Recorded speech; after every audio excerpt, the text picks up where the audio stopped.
Oke teman-teman, jadi saya akan memperbaiki televisi, tapi televisinya tidak nampak teman-teman. Ya ini hanya bungkusan mainboardnya saja ya teman-teman. Jadi kata user, gimana kalau saya bawa mainboardnya saja, biar nggak bawa TV-nya? Oke, nggak apa-apa kalau bisa bongkar teman-teman ya. Yang penting saya tidak menyarani untuk membawa mainboardnya, karena untuk membongkar TV-nya, TV LED itu susah banget. Nanti kalau fatal malah layarnya yang pecah. Jadi untuk saran saya untuk teman-teman kalau mau nyervis TV, bawa sama TV-nya teman-teman, lebih aman. Karena kalau tidak terbiasa untuk membongkar TV LED, takutnya malah pecah, malah rugi teman-teman ya. Nah, jadi ini saya tidak menyuruh, jadi dia membawa sendiri, oke lah, nggak apa-apa ya. Jadi katanya kerusakannya TV ini ketika dicolokin di listrik itu listriknya langsung jepret ya, atau turun gitu ya teman. Katanya sih sambar petir ya, mungkin seperti itu teman-teman. Tapi menurut saya tidak. Kenapa? Sebenarnya sambar petir itu tidak ada teman-teman ya. Yang ada itu petir kena listrik. Nah, listriknya akan naik, tegangannya akan naik, dan untuk perangkat elektronik akan jebol teman-teman ya. Seperti TV LED ini sudah short, karena kalau dicolokin listrik langsung turun teman-teman. Oke, mesin mainboard ini untuk TV-nya TV TCL 32 ini teman-teman. Coba kita buka ya teman-teman ya. Kita buktikan, kita colokin ke listrik apa bener listriknya langsung turun gitu ya. Kita buktikan teman-teman ya.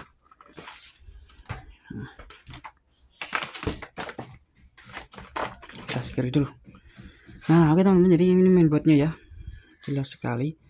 Nah, oke, untuk mainboard TCL ini dia mainboardnya untuk power supply dan mainboard modulnya itu jadi satu teman-teman, jadi satu blok.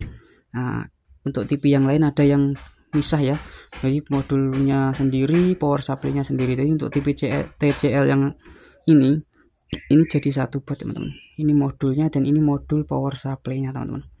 Nah, kita langsung colokin aja. Ini ada colokan AC-nya. Kita buktikan apakah benar TV ini langsung turun ketika dicolokin di listrik teman-teman gitu ya. Nah, oke. Kita langsung colokin aja ini colokannya teman-teman ya. Nanti kalau turun listriknya ini bengkelnya akan padam teman-teman ya, akan gelap. Nah, oke teman-teman ya, bener ya. Jadi listriknya langsung padam. Oke, saya nyalain dulu. Nah, oke teman-teman, kita coba cek di bagian regulator ya.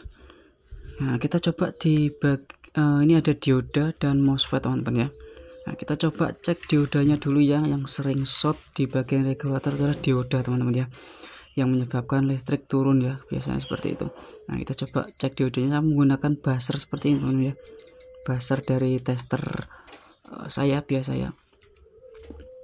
Nanti kalau memang diodanya ini short, dia akan menimbulkan bunyi gitu ya. Nah, kita coba cek satu-satu ya. Nah, ini dioda yang pertama aman teman-teman ya, dioda yang pertama aman. Dioda yang kedua juga aman. Ini dioda yang ketiga juga aman. Dioda yang keempat juga aman teman-teman ya. Nah, ini dioda keempat-empatnya aman ya, tidak ada yang short. Nah, oke teman-teman, kita punya cara lagi ya untuk mengetahui ada short enggak di bagian regulator. Itu ada, bisa ditandakan pada kaki elko besar ini teman-teman ya. Kita cek menggunakan buzzer seperti ini. Nah, kalau bunyi terus menerus seperti ini, ada yang short teman-teman. Nah, sekali lagi teman-teman, kalau bunyinya terus menerus seperti ini berarti ada yang short di bagian regulator ya. Tapi kalau bunyinya hanya sesaat terus mati, itu aman ya, mungkin hanya sisa tegangan aja yang di elko besar ini. Oke teman, jadi diodanya tadi aman ya. Nah, di sini ada dioda lagi teman-teman, kita coba cek diodanya. Nah, dioda ini juga aman ya, bolak-balik aman. Biasanya kalau diodanya short itu bolak-balik ini tetap buzzernya akan bunyi ya, seperti itu. Setahu saya seperti itu teman. Kalau dioda short pasti bunyi teman-teman ya. Oke, dan sekarang ada di sini ada MOSFET atau IC transistor regulatornya ya di sini. Ini yang sering rusak teman-teman. Ya, kita coba ya tes ya. Nah, ini menimbulkan short ya. Ini bukan short. Nah, ini juga short lagi. Nah, kita bolak-balik ya. Kita bolak-balik biasanya untuk regulator. FET regulator kalau short dia bolak-balik juga bunyi ya, seperti ini ya. Nah, oke teman-teman, kita coba copot IC regulator ini atau FET-nya ini, kita copot. nanti masih turun apa enggak listriknya ketika kita colokin ya. Nanti kita coba ya tanpa menggunakan FET ini. Untuk dipastikan FET ini short teman-teman ya, short ya, kita copot aja ya. Copot ini ya IC regulatornya. Saya menggunakan solder biasa aja ya teman-teman ya. Jadi ini masih agak gampang ya, kita nggak usah menggunakan blower. Jadi kalau teman-teman tidak punya blower bisa solder aja ya. Nah, kemudian kita tambahin timah dulu ya biar gampang untuk melelehnya ya.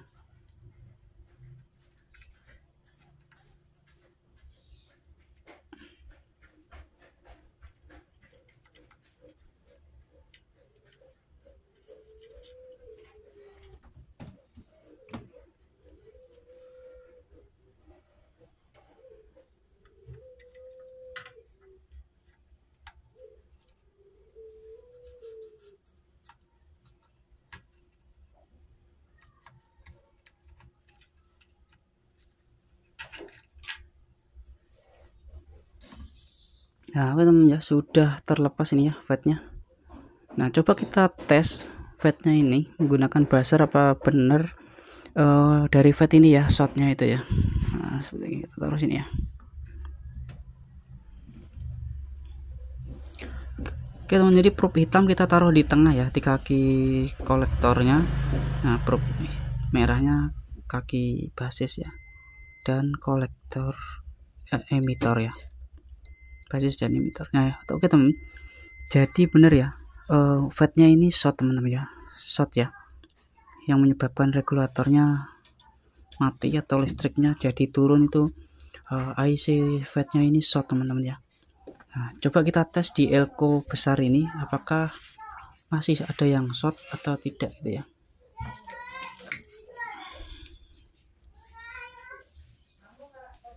Nah oke teman ya, sudah tidak ada yang short ya, tidak bunyi ya, tidak bunyi seperti tadi. Oke. Nah coba kita ganti IC nya itu teman ya, regulatornya itu. Nah oke teman-teman, sedikit saya jelasin ya. Biasanya kalau IC regulator ini mati, dia IC PWM nya ikut mati teman-teman. Jadi IC PWM itu apa, seperti ini teman-teman. IC PWM itu kecil sekali teman-teman, kakinya ada 6. Nah di sini ya, ini tempatnya ya, kecil sekali. Jadi kalau IC ini mati walaupun udah diganti FET-nya itu tidak akan menyala teman-teman ya, karena kerjanya FET ini karena perintah dari IC PWM ini ya. Tapi saya ganti dulu ya, ini IC nya ini, biarin aja, ganti dulu aja. Nanti kalau tidak menyala berarti IC PWM ini mati teman-teman. Jadi mudah-mudahan nanti masih hidup ya, belum mati gitu ya. Nah oke teman-teman, setelah kita copot IC FET-nya yang short ini, coba kita colokin teman-teman ya, masih turun atau tidak listriknya ya. Nah sudah ya. Oke teman-teman ya, tidak turun ya listriknya ya. Oke, jadi IC FET-nya yang menyebabkan turun ya. Ini sudah short teman-teman ya. Oke teman-teman. Nah itu teman-teman ya, kode FET-nya 70R380 ya. Kelihatan gak ya? Nah itu ya. Jadi kalau teman-teman tidak punya atau susah nyarinya, bisa menggunakan 7N teman-teman ya, 7N60 bisa ya, atau 9N atau 8N atau 6N juga bisa teman-teman ya. Nah nanti tinggal kasih aja pendingin teman-teman, kalau itu tidak menggunakan pendingin ya. Tapi kalau ini harus kasih pendingin teman-teman ya, kecil nggak apa-apa ya, seperti itu, biar titik tidak terlalu panas. Oke. Nah oke teman-teman ya, saya modif sedemikian rupa, ini malah dikasih pendingin ya, bisa kasih pendingin biar agak awet TR-nya, karena TR-nya ini bukan TR SMD, takutnya dia terlalu panas nanti teman-teman ya. Tapi tidak ya, tidak apa-apa ya. Pendingin ini hanya buat pegangan aja dia, biar TR-nya tidak goyang-goyang. Nah pendingin ini saya ambil dari bekas-bekas TV ya. Nah ini ada kakinya juga nih, kakinya saya ikutin ya, di sini saya bor ya, di sini di mainboardnya saya bor buat pegangan ya, biar tidak goyang-goyang, biar kuat. Nah ini kakinya di bengkok-bengkokin aja ya, sesuaiin tempatnya gitu. ngebornya hati-hati teman-teman ya, di mainboardnya ini kan di belakang ini ada jalur, jangan sampai kena jalur yang lain ya, kecuali jalur tengah ini ya, jalur ground nggak apa ya, jalur plus kok, jalur kolektornya teman-teman ya. Nah oke, kita pasangin di sini, nanti kita tinggal solder ya, terus kita langsung coba teman-teman ya, mudah-mudahan nanti berhasil. Nah seperti ini ya, tinggal solder kakinya dan kaki ini. Oke teman-teman, jadi udah saya pasang ya ini ya, fatnya. Nah tapi teman-teman ya, tidak keluar tegangannya. Di sini harusnya keluar sekitar 12 volt ya. Ini 12 volt, nanti akan dibagi-bagi menggunakan step down ya. Di sini ada banyak step down. Nah mungkin untuk tegangan tuner dan IC gitu ya. Nah tapi di sini belum keluar teman-teman ya tegangannya. Nah mungkin seperti yang saya bilang kemarin ya, di sini ada IC PWM-nya ini, ini ikut mati teman-teman ya. Ini IC ini pasti ikut mati, biasanya seperti itu teman. Kalau fatnya ini short, IC ini biasanya ikut jebol ya. Jadi solusinya gimana? Mungkin saya akan menggunakan gacun aja teman-teman ya, karena untuk mencari IC PWM-nya ini ya sangat mungkin susah ya, ada cuma susah dan lama gitu ya. Nah mungkin solusinya akan menggunakan gacun 3 kabel atau 5 kabel teman-teman. Oke, kalau teman-teman ada pertanyaan di kolom komentar biasanya ya, apakah kalau pakai gacun itu awet dan aman? Saya jawab di sini ya, selama ini aman teman-teman ya, nggak masalah ya. Nah, asal kalau gacun yang 3 kabel, trimpotnya dikecilin ya, kecilin aja sampai mentok gitu ya, kecilin aja sampai mentok gitu. Nah untuk 3 kabel, saran saya ketiga-tiganya harus dipasang teman-teman ya, biar awet ya, biar mengontrol tegangan, biar nggak naik turun gitu ya. Kenapa teman-teman banyak yang pakai gacun tapi nggak awetnya, itu kabel biru yang 3 kabel itu nggak dipasang ya, jadi untuk kontrol tegangannya naik tidak bisa di cover ya untuk naik turunnya. Oke, saya coba ya, saya tes ya teman-teman ya, kita tes. Nah ini probe hitamnya sudah saya taruh sini ya, biar nggak megangin. Nah di sini harusnya ini teman-temannya ada 12 volt ya di sini, tapi ini belum keluar. Oke, mungkin saya akan masang gacun aja. Nanti kalau sudah saya pasang, saya jelasin teman-teman ya gimana cara masangnya. Nah oke teman-teman, jadi di sini saya akan mencoba untuk memasang gacun 3 kabel teman-teman ya. Jadi cara masangnya seperti ini teman-teman ya. Nah ini di gacun ini ada 3 warna, ada biru, ada hitam, dan ada merah teman-teman. Nah untuk merah ini adalah di kaki fat teman-teman ya, kaki fat, bekas kaki fat yang tengah ya, itu ya, ya di sini ya, tengah ini. Nah untuk kabel hitam ini adalah di ground ya, atau teman-teman gampang nyarinya di kaki main pada elko besar ini teman-teman ya. Nah jangan lupa satu lagi teman-teman, agar tegangannya stabil tidak naik turun. Nah ini kabel biru harus dipasang teman ya, harus dipasang ya, harus dipasang, yaitu di kaki opto koper nomor 4 teman-teman ya, lurusnya titik ini ya, tapi yang belakang ya, nomor 4 teman-teman ya. Nah untuk settingnya teman-teman jangan langsung digedein ya trimpotnya, ini kecilin aja dulu ya, trimpotnya kecilin aja dulu. Nanti kalau tegangannya 9 volt, ini targetnya kan 12 volt ya tegangannya. Kalau baru 9 volt, nanti gedein sedikit-sedikit aja ya, jangan langsung banyak-banyak. Nanti kalau kelebihan di atas 12 volt nih, IC-nya akan jebol teman-teman ya. Sekali lagi IC-nya akan jebol ya. Jadi hati-hati ya untuk menggunakan gacun 3 kabel ini. Pertama kita mentokin aja, kecilin aja. Nanti kalau kurang tegangannya kita tambahin sedikit aja, sedikit pokoknya, sedikit banget ya. Karena ini gacun ini sebenarnya bukan gacun LED ya, gacun TV tabung ya teman-teman ya. Bisa saja, cuma trimpotnya ini hati-hati teman-teman. Oke, sekarang kita coba ya, kita coba colokin TV-nya. Colokin ini mainboardnya ini, maksudnya TV-nya nggak ada, cuma mesin doang teman. Nah di sini teman-teman ada indikator yang sudah menyala, ini indikator back panel ya. Ini artinya tegangannya sudah ada teman-teman. Nah kita coba, di sini target kita 12 volt teman-teman ya. Biasanya semua TV 12 volt ya, di sini ya targetnya. Nanti akan dibagi sendiri dengan step down dan step up di dalam mainboard ini. Nah dia terukur 11,7 ya.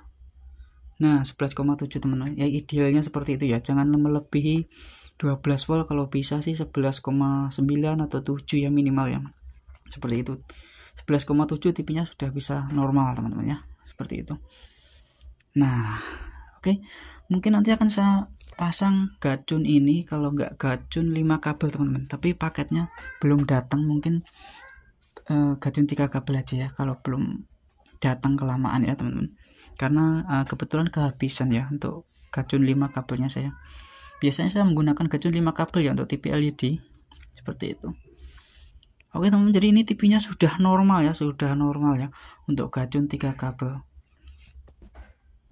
Teman, ini sudah saya pasang gacun 5 kabel ya, jadi cara pemasangannya seperti ini teman-teman ya. Nah, ini gacunnya ada kabel kuning, ada kabel hitam, merah, putih, dan hijau teman-teman ya. Nah untuk kabel hijau ini di kaki plus elko besar ini teman-teman ya, dan untuk kabel hitamnya ini ground atau kaki main di elko besar ini, dan kabel kuning itu adalah kaki tengah bekasnya fat tadi ya, kaki tengahnya ya. Oke, kita pasangin di sini. Nah untuk putih ini adalah optocopper kaki nomor 4 teman-teman ya, kaki nomor 4.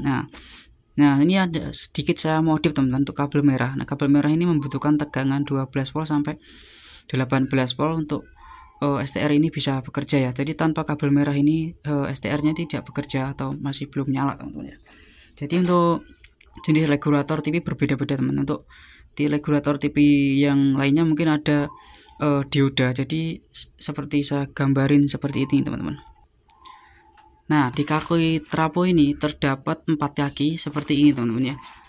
Nah ini ada kaki plus, yang satunya buat kaki ke fat, yang satunya lagi buat kaki main ke elko main ya, ini elko plus ya. Dan satunya ini saya kasih dioda teman-teman ya, kasih dioda tegangan tinggi teman-teman ya. Nah habis dioda ujungnya main ya, yang plusnya ke kaki trapo, yang mainnya ke elko plus, elko-nya 100 mikro 50 volt teman-teman ya. Dan untuk elko main, elko kaki mainnya kita taruh di ground ya, atau GND gitu ya. Nah seperti aja teman-teman rangkaiannya untuk menghasilkan tegangan 12 volt. Oke, ini singkirin dulu. Nah jadi seperti ini yang sudah saya rangkai. Nah seperti ini yang sudah saya rangkai, ini rangkai saya di atas saja. Untuk skemanya seperti tadi. Nah ini diodanya, ini dioda plus, yang atas ini main ke kaki elko plus, dan elko main ke ground ya. Nah untuk kabel merahnya ini kita taruh di antara kaki elko plus dan dioda main teman-teman ya, seperti ini ya gambarnya. Nah sekarang kita coba teman-teman, ini mainboardnya sudah normal, sudah keluar tegangan ya, kita colokin. Nah oke teman-teman ya, di sini indikator panelnya sudah menyala ya, ini ya. Nah sudah menyala, ini artinya panelnya siap dipasangin ke TV-nya teman-teman ya. Nah untuk targetnya kita tegangan 12 volt, coba kita ukur teman-teman ya di sini ya. Nah terukur 11,7 ya, normal teman-teman ya, idealnya memang seperti itu untuk TV LED ya. Biasanya di atas standarnya gitu ya, di bawah standarnya gitu ya. Jadi untuk biar tidak terlalu panas atau tidak ada lonjakan tegangan, tidak ngaruh ke perangkat lain seperti panel gitu ya. Nah untuk tegangan 11,7 ini sudah bisa normal teman-teman ya, ini sudah bisa normal sekali ke TV-nya, tinggal pasangin aja. Oke, jadi ini sukses teman-teman ya untuk pemasangan gacun 5 kabel. Tadi 3 kabel ya bisa, sekarang 5 kabel juga bisa, terserah teman-teman mau pilih yang mana ya. Nah kalau saya pilih yang 5 kabel teman-teman ya, mungkin saya akan pasangin gacun yang 5 kabel ini teman-teman, karena ini tempatnya kan agak sempit, jadi biar nggak terlalu besar gitu ya gacunnya. Oke, mantap sekali. Gimana cara ngerapiinnya? Tonton terus videonya, nanti akan spill rapiannya ya kalau sudah saya rapiin ya. Nah, mungkin teman-teman juga bisa ya. Nah oke teman, ini hasil akhirnya ya, ini sudah saya nyalain ya, tuh sudah menyala, sudah saya onin, dan ini udah saya rapiin ya, segitu rapi. Saya cabut dulu ya, sama matiin dulu teman-teman. Masih sisa tegangan ini. Nah, saya menggunakan pendingin itu teman ya. Saya bekas TV LED juga ini ya teman-teman ya. Saya pasang di situ ya. Ada yang saya bor juga PCB-nya biar agak rapi sedikit teman-teman ya.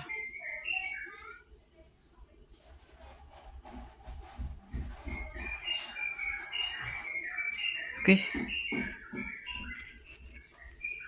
Oke teman-teman, assalamualaikum warahmatullahi wabarakatuh. Mantap, semoga bermanfaat.